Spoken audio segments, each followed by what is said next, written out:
Salut à tous, j'espère que vous allez bien et on se retrouve aujourd'hui pour une vidéo un peu spéciale. Car dans celle-ci, je compte faire une sorte de récapitulatif de toutes les suites qui ont été officiellement annoncées. Et attention, je dis bien officiellement annoncées, donc les trucs qu'on pense être sûrs ou pas, ça compte pas. Également pour toutes ces suites, je préciserai si une date précise a été posée ou non. Mais avant de commencer, je voudrais faire une énorme parenthèse pour vous dire un énorme merci pour les 3000 abonnés. C'est un chiffre astronomiquement grand. Sur mon CV, je vais bientôt pouvoir mettre youtubeur.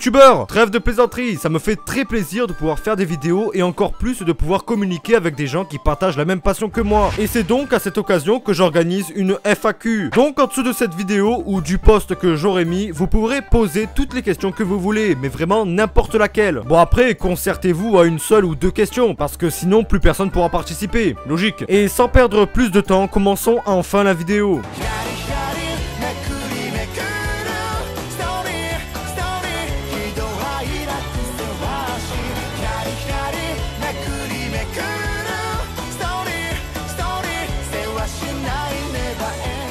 Le premier en liste est Kaguya-sama wa Kokurasetai, qui a vu sa deuxième saison confirmée il y a vraiment très peu de temps de cela. La production est confirmée, mais la date quant à elle reste toujours un mystère, mais on peut en déduire que ça sortira dans le courant fin 2020, vu comment les choses sont parties. Et ayant lu le manga, je peux vous dire que c'est du lourd qui nous attend, donc j'ai personnellement très hâte de revoir au plus vite le quotidien de ce merveilleux couple, qui forme à eux deux l'une des meilleures comédies romantiques que j'ai vues. En deuxième, nous avons The Irregular at Magic High School, dont j'ai déjà fait pleine analyse dans ma dernière vidéo, mais qui ne m'empêche pas de le mettre dans ce top, qui n'est pas vraiment un top, mais moi-même je sais pas trop. Pour celui-ci, nous avons une date, celle de janvier 2020 pour la saison 2, qui devrait reprendre après le film, et en même temps nous éclairer un petit peu plus sur ce dernier. Personnellement, j'ai très envie de voir ce que va donner l'animé avec des graphismes d'aujourd'hui, parce que je vous signale que la saison 1 est sortie il y a un bon petit moment de ça, donc j'ai très hâte de voir comment tout va se dérouler. En troisième, l'unique et très attendu, The Rising of the Shield Hero, ou Tate no Yusha plus simplement. Ce cas-là est un peu spécial car ce n'est pas une, mais deux saisons qui ont été annoncées. Donc une saison 2 et une saison 3. Malgré tout, il n'y a pas encore de date, mais on peut se douter que ça sortira vers 2021-2020 s'ils décident de rusher quitte à faire de la merde. Ce qui serait regrettable. Dans tous les cas, maintenant que l'intrigue commence vraiment, on pourra par la suite juger de la vraie valeur de cet animé, qui j'espère ne me décevra pas. En quatrième, moi quand je me réincarne en slime, qui a prévu sa saison 2 pour l'année 2020, ce qui n'est pas hyper précis, mais ça passe quand même. On devrait normalement retrouver Limul juste après qu'il ait quitté les enfants qu'il a sauvés et entraînés, pour enfin retourner dans sa ville. Et après, bah... Vous croyez que j'allais vous spoil?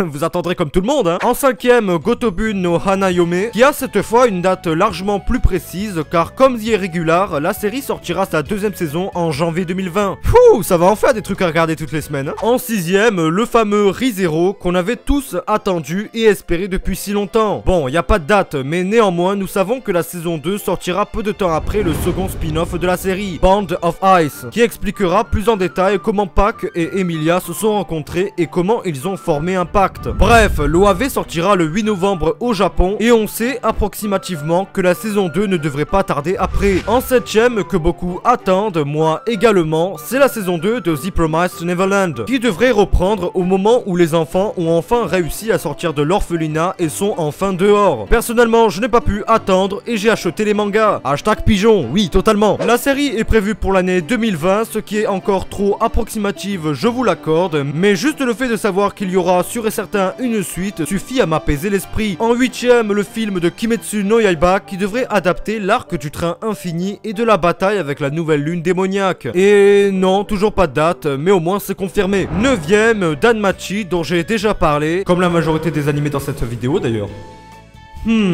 Cette nouvelle saison va annoncer des changements énormes dans l'univers de Danmachi et nous aurons enfin un héros digne de ce nom. Donc nous avons une date, celle de juillet 2020, donc on a le temps avant d'y repenser. En dixième, Snafu avec sa troisième saison qui est prévue pour le courant 2020 elle aussi, et qui sera animée cette fois par les studios Phil. Je ne compte pas beaucoup en parler ici car je réserve ça pour une prochaine vidéo. Onzième, Shihara Furu qui entame également sa troisième saison qui devrait commencer le 22 octobre, donc très bientôt sur sur Crunchyroll. En 12e, l'anime Fritz Basket qui reviendra en 2020 avec une seconde saison qui devrait normalement continuer de respecter à la lettre la trame originale du manga. Là je pense qu'on est vraiment dans la section des 3e saisons, puisque en numéro 13 vient la série Toharu Reigen qui va commencer sa saison 3 en janvier 2020, comme beaucoup d'autres comme vous avez pu le voir. Donc pour l'instant ça fait beaucoup, plein de dates, plein de suites qui pour la majorité semblent converger vers le mois de janvier, ce qui promet beaucoup de contenu à regarder. La saison qui arrive risque d'avoir plus de suites que de nouveaux animés qui sortent, mais au fond ce n'est pas plus mal, on ne change pas une équipe qui gagne. Et vous alors, quel animé attendez-vous le plus pour 2020? N'hésitez pas à me le dire en commentaire. Sur ce, c'était tout pour cette vidéo, j'espère qu'elle vous aura plu et qu'elle vous aura aidé. Si c'est le cas, n'hésitez pas à vous abonner, liker, partager, ça me ferait vraiment super plaisir. Quant à moi, je vous dis à une prochaine vidéo. En attendant, portez-vous bien, ciao.